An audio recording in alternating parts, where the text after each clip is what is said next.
Dans un pays comme le Cameroun, est-ce que les fonctionnaires doivent avoir accès aux prêts? Oui, parce que demandez-nous qui sont là. Est-ce que les fonctionnaires doivent avoir accès aux prêts? Principalement certains fonctionnaires. Vous devez savoir qu'il y a certains corps de métier au Cameroun. Je ne sais pas si c'est dans d'autres pays, mais j'aimerais que vous me laissiez un commentaire, qui n'ont pas droit à avoir une autre activité en dehors de ce qu'ils en ont. Je ne sais pas si c'est la police ou c'est la gendarmerie. Je ne sais pas. Mais avec cela, les gens ont encore quand même la possibilité d'aller prêter. Et quel type de prêt ils ont? Tu vois quelqu'un qui a commencé à travailler il y a de cela 1 an, 2 ans, il peut faire un prêt jusqu'à limiter par exemple sa capacité d'endettement de plus de 10 ans. Par contre, un jeune qui n'a ni emploi, mais qui a une activité qui fonctionne, mais arrive elle là en train de servir 5 à 10, 20% de sa clientèle, a besoin d'un financement pour aller beaucoup plus loin.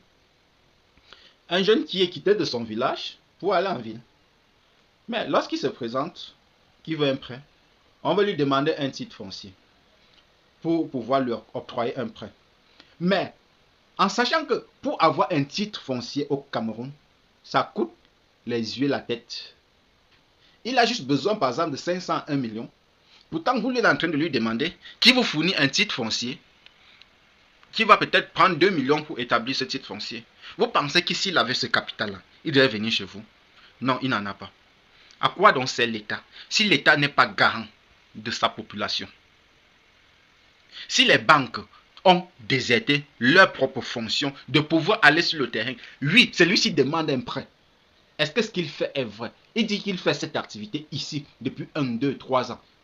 Les banques ont tous les moyens pour savoir, toutes les personnes sur le terrain, pour savoir si toi tu dis, ce que tu dis est vrai ou pas.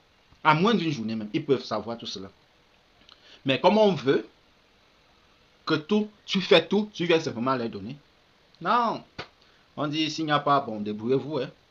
Avec tout ça, on est surpris qu'il n'y a pas une croissance, on est surpris qu'il n'y a pas un développement, on est surpris que les jeunes partent se consoler dans des boissons, tout en regardant par exemple un fonctionnaire qui n'a pas besoin d'un préfinancement pour faire quelque chose, qui a juste un besoin d'un financement pour aller faire son mariage, pour se faire beau, pour acheter sa nouvelle voiture.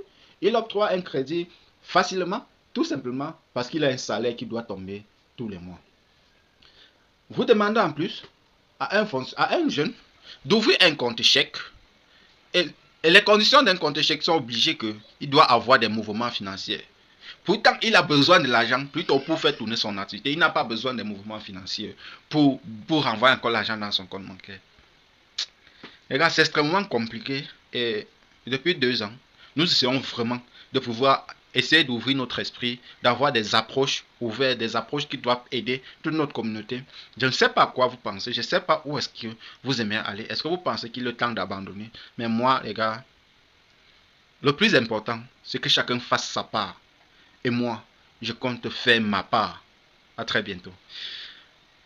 Partagez cette vidéo et laissez un commentaire. Ciao.